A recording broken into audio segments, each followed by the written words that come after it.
Pour nous, chrétiens, il nous faut essayer de connaître le plan de Dieu sur les places relatives de l'homme et de la femme.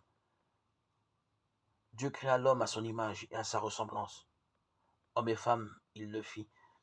C'est une volonté délibérée de sa part. Il aurait pu faire que l'homme soit l'aboutissement de l'évolution d'une lignée d'animaux, hermaphrodites. Certaines déclarations de femmes ou d'hommes donnent l'impression qu'ils regrettent de ne pas avoir une sexualité d'escargot. C'est très beau d'ailleurs, les amours des escargots. Ils se fécondent mutuellement et chacun ensuite pond ses œufs. Mais ce n'est pas ce qu'a voulu notre Dieu créateur dans sa grande sagesse. Je pense quant à moi que de même que l'existence de trois personnes en Dieu permet ce dialogue d'amour qui lui est essentiel, de même, Dieu a voulu que l'amour de l'homme et de la femme soit enrichi de leurs différences.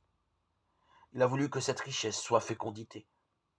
L'homme n'a pas été créé pour lui, pas plus que la femme. L'homme complet, peut-on dire homme et femme, n'a pas été voulu pour qu'il se referme sur lui, mais pour les autres. L'homme n'a pas été créé pour lui, pas plus que la femme. L'homme et la femme ont été créés pour qu'ils puissent en déboucher une fécondité qui se traduira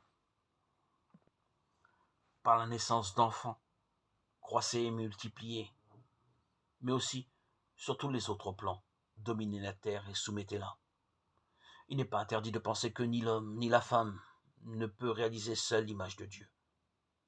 Il a fallu donc les créer tous les deux pour mieux réaliser ce que Dieu désirait dans son plan pour l'humanité.